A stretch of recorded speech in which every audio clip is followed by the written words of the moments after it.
मेरी चाची की उम्र 45 वर्ष है। हम लोग एक ही घर में रहते हैं। मेरे चाचा और चाची ऊपर वाले फ्लोर पर हैं जबकि हम लोग नीचे वाले फ्लोर पर रहते हैं।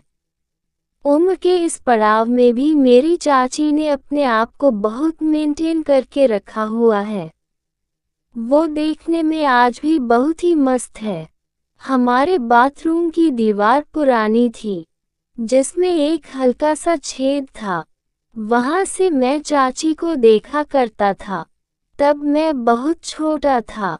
उसके बाद मैं कॉलेज की पढ़ाई के लिए बाहर चला गया था और अभी साल भर पहले ही लौटा हूँ। मेरी जॉब मेरे शहर में ही लग गई थी। जब मैं घर में रहने लगा तो उस समय चाचा की तबीयत ठीक नहीं रहती थी। उनको रक्तचाप की समस्या रहने लगी थी। वैसे चाची के एक लड़का और एक लड़की थी, लेकिन वो दोनों ही बाहर पढ़ाई कर रहे थे, इसलिए उनके साथ मदद करने के नाम पर घर में मैं ही था। एक दिन मेरे छोटे भाई का जन्मदिन था। हमने तय किया कि सब लोग मिलकर बाहर डिनर के लिए जाएंगे। मम्मी पापा, मैं, मेरा भाई और कुछ रिश्तेदार सब तैयार थे। मैंने चाची से भी साथ चलने को कहा। पहले तो उन्होंने मना किया, बोली चाचा अकेले हैं, मैं कैसे जाऊं। लेकिन मेरे और मम्मी के बार बार कहने पर वो मान गईं। हमारी कार में जगह की थोड़ी दिक्कत थी।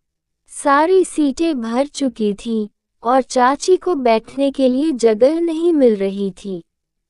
मैंने हंसते हुए कहा, चाची आप मेरे पास बैठ जाए, मैं जगह बना लूँगा।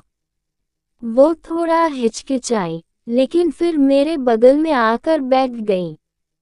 जगह इतनी कम थी कि वो आधी सीट पर और आधी मेरी गोद में थी। मैंने हल्के से मजाक किया, चाची लगता है आज आपको मेरी गोद में ही सफ़र करना पड़ेगा। वो हंस दी और माहौल हल्का हो गया। रास्ता करीब आधे घंटे का था। कार की भीड़ भाड़ में मैंने धीरे से अपना एक हाथ चाची की कमर पर रख दिया। मुझे लगा कि शायद वो कुछ कहेंगी, लेकिन उन्होंने कुछ नहीं कहा। उनकी चुप्पी ने मुझे थोड़ा अजीब सा महसूस करवाया, लेकिन मैंने उस पल को और नहीं बढ़ाया। थोड़ी देर बाद मैंने बहाना बनाया कि मुझे बैठने में दिक्कत हो रही है। मैंने कहा, चाची आप थोड़ा और मेरी तरफ आ जाए, वरना मेरी कमर दुखने लगेगी। वो हंसी और थोड़ा और मेरी गोद में सरक आई। उस आधे घंटे के सफ़र में मेरे मन में कई ख्याल आए। चाची की सादगी, उनकी वो गर्मजोशी, सब कुछ मुझे उनके और करीब ले जा रहा था। लेकिन मैं जानता था कि ये सिर्फ एक पल था और इसे ज़्यादा बढ़ाना ठीक नहीं। हम रेस्तरां पहुंचे और जन्मदिन की पार्टी में सब मस्ती में डूब गए। चाची भी खुलकर हंसी और उस रात वो पहले से ज़्यादा खूबसूरत लग रही थी। रेस्तरां में भाई का जन्मदिन शानदार रहा। हंसी मजाक, स्वादिष्ट खाना और परिवार का साथ, सब कुछ परफेक्ट था। चाची उस रात कुछ ज़्यादा ही खुश नजर आ रही थी। शायद इतने दिनों बाद वो घर की जिम्मेदारियों से थोड़ा बाहर निकल पाई थी। उनकी हंसी और बिंदास अंदाज ने माहौल को और रंगीन कर दिया था। वापसी का समय हुआ तो फिर वही कार की जगह की समस्या सामने आई। हम सब थोड़े थके हुए थे, लेकिन मूड अभी भी हल्का फुल्का था। मैंने चाची से कहा, चाची लगता है फिर वही इंतजाम करना पड़ेगा। मेरी गोद ही आपकी सीट है। वो हंसकर बोली, राहुल तू भी ना बड़ा नाटक करता है। लेकिन फिर वो मेरे पास आकर बैठ गई, इस बार बिना ज़्यादा हिचक के। शायद रेस्तरां की मस्ती ने उन्हें थोड़ा और सहज कर दिया था। कार शुरू हुई और हम वापस घर की ओर चल पड़े। इस बार चाची मेरी गोद में पूरी तरह से बैठी थी, क्योंकि सीट पर और जगह थी ही नहीं। अंधेरा होने की वजह से कार का माहौल थोड़ा शांत था। सब अपने अपने फोन में व्यस्त थे और पापा ड्राइव कर रहे थे। मैंने फिर से धीरे से अपना हाथ चाची की कमर पर रखा। इस बार भी उन्होंने कुछ नहीं कहा, बस एक बार मेरी ओर देखा और हल्के से मुस्कुराई। उनकी वो मुस्कान ने मेरे दिल की धड़कन थोड़ी तेज कर दी। रास्ते में एक जगह कार को झटका लगा और चाची का बैलेंस थोड़ा बिगड़ गया।